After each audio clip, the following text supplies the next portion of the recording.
Rachel Lawson's Gothic Magicians, The Other Man's Shoes by Rachel Lawson. "You have life easy lording over everyone and thing," shouted Prince Alexandrite, the grandson of the Emperor of the Universe, whom he was shouting at. "Quit it, boy," moaned the Emperor, who had a splitting migraine from his hectic day negotiating with warring alien delegates. "Honestly, you have it easy," moaned Fred, the Emperor. "Can you stop arguing with yourself, Dad?" said Fred and Alexandrite's son, storming into the room and shouting at the arguing time traveller Fred and Alexandrite. "Why?" asked Fred, not relishing starting another argument with his painful head. "You are disturbing the ball guests," snapped back their son Lakelandite, glaring at them. "Can they hear us?" asked Alexandrite. "You two could wake up the dead," said Lakelandite. Fred rolled his eyes. They were necromancers and grim reapers. They could wake up the dead easy. "Not funny, boy," said Alexandrite, also unamused. Lakelandite was grinning at his joke. "Haven't you got someone to kill?" Alexandrite said, frowning.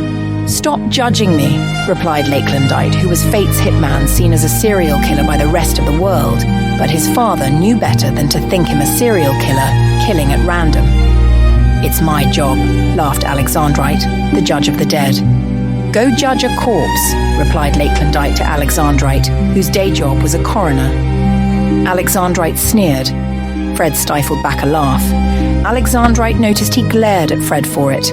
Fred looked ashamed. "Sorry, Blake," said Fred, using Alexandrite's human name. "You take me for granted too much, Fred," Alexandrite said to his elder time-traveling self, Fred. "You do." "What about me? Am I chopped liver?" asked Fred, feeling hurt being told that.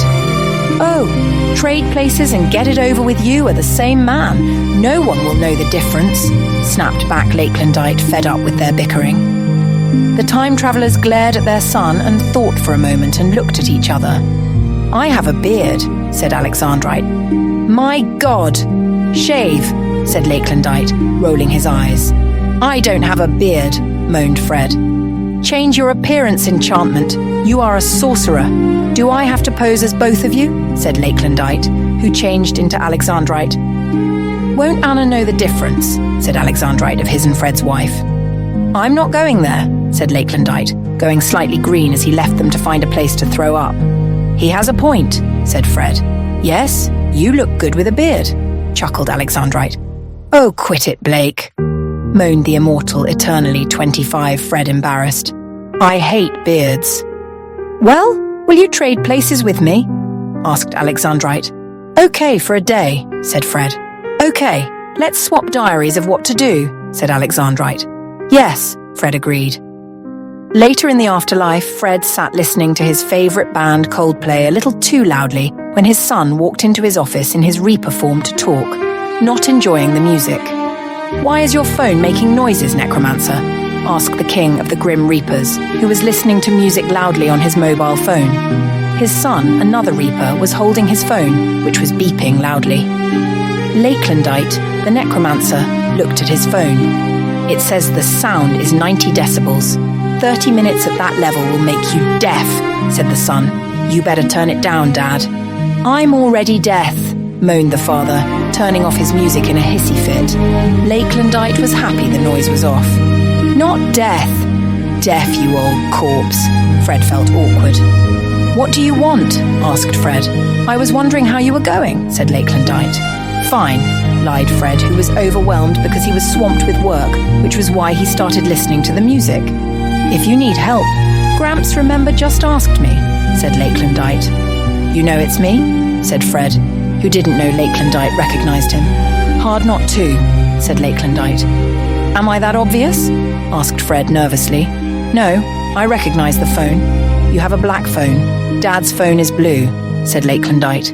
"Oh, forgot that," said Fred, hiding away his phone in the pocket of the black shirt he was wearing. "I'll leave you to your work. You have a lot of work to do, it looks like. Have fun," said Lakelandite, leaving the room. Fred moaned and stared at it, wondering how Alexandrite stayed sane with it. Later, Fred went to Blake's home where he met Blake and his wife, who Fred was looking forward to seeing. He was planning a romantic night at home. "Hi, my angel," said Fred, who was tired after a busy day signing and judging. "Hi, honey," said his wife Angela, or Anatasi, smiling. She knew who he was. "How was your day as Blake, Fred?"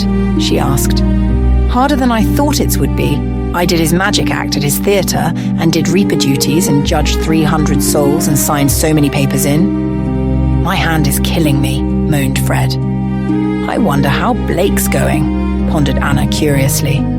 "Forget about him. The night is wonderful tonight," said Fred, her other husband. "Is it?" said Anna, who hadn't noticed. Fred and Anna nervously ventured into their wild backyard jungle, hoping not to be caught by grim reapers who were on their way to the afterlife world, which was in their backyard too.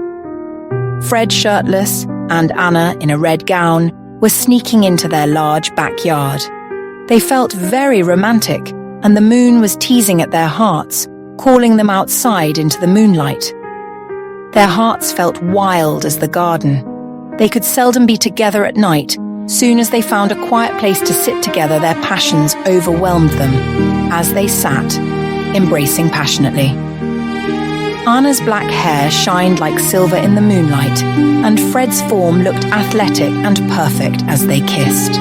There was a strange noise. The lovers turned to see what it was. Fred and Anna nervously stood up, embarrassed. "I'll never get the sight of you two like that out of my head," shouted Lakelandite, their son, disgustedly. "How on earth did you think you were born?" asked Fred. Lakelandite threw up again. Anna looked humiliated, being caught by her stepson with his father. She felt like a bad parent. "What do you want, boy?" asked the Emperor of the Universe. "I want a planet named after me," joked Lakelandite, trying to forget what he just saw. "Oh? Really? Who'd want to live on a planet called Necromancer, boy?" Fred said seriously. "You have a son named after you, boy. You don't need a planet." "Morgan sent me to fetch you. You are needed. My other dad keeps falling asleep in the summit," said Lakelandite seriously. "I better bail him out." "By my angel," said Fred, being led away by their son after they all bade each other good luck and goodbye. Fred changed in his house for work and got a lift to the summit to save his younger time-traveling self, who was posing as him. Blake left the room under the pretense of visiting the men's room. The delegates at the summit were mocking the Emperor for falling asleep in a boring speech, and Morganite, the Prime Minister of the Universe, Anna and Fred's son, was trying, actually failing, to regain control of the situation. Fred and Blake changed clothes with each other, Blake being told off for making them a laughingstock. Blake left the summit to go home to Anna, and Fred took Blake's place in the summit, regaining control easily. The next day, Fred posed as Blake in his day job as coroner in the morgue. Anna, who was an assistant coroner, asked if he needed help. He said no, thinking his job was like riding a bike. Once learned, you can do forever. He couldn't have been more wrong. She was nervous, but she let him try to do Blake's job. He put a cadaver on a morgue slab for autopsy. He picked up a scalpel and took in a deep breath and cut the cadaver, and it squirted blood in his face. Fred panicked, wiping his face with the sleeve of Blake's white lab coat. "Anna!" Fred cried as he ran to a nearby sink, which he threw up in. He was scared and panicking. Anna walked up to him, worried. She hugged him comfortingly, ignoring the blood. Into the room walked another coroner, a man who was frowning at the bleeding cadaver. "Blake, what are you doing?"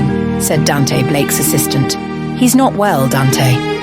"Leave him alone," Anna said defensively. "This is impossible. He can't bleed like that." "It is magic," said Dante. "Tempest is playing another practical joke, I think," Anna said. Fred was too shaken to do anything but call for Blake, who materialized out of thin air. He was dressed in Fred's imperial costume. He looked as distressed as Fred. He saw Dante. "Hi, I wanted to see you," said Blake. "I quit. I can't be you," Fred said to Blake, handing over his glasses to him. "Me too. I nearly started an intergalactic war. Morgan, the intergalactic Prime Minister, asked me to get you. He's trying to defuse it," said Blake. "What's this?" asked Dante. "Gramps and I traded places," confessed Blake. "You traded places, whatever for? That is unethical. He can't work here, snapped Dante. I was a doctor, said Fred, still in shock. You don't work here, said Dante. Go save your empire. I'll deal with the usurper. I have to talk to him about responsibility, said Dante. Timekeeper, behave, shouted Dante at Blake's son, Tempus, the timekeeper who was a dimension away watching them. The blood stopped streaming. Angela, can you mop that up? Asked Dante. Anna walked off to get a mop and bucket to clean up the mess. Fred removed his lab coat and changed his appearance back to looking like himself. The Emperor left Blake to be lectured by his assistant. Fred diffused the war. He and Blake returned to living their own. Timelines with more respect for each other.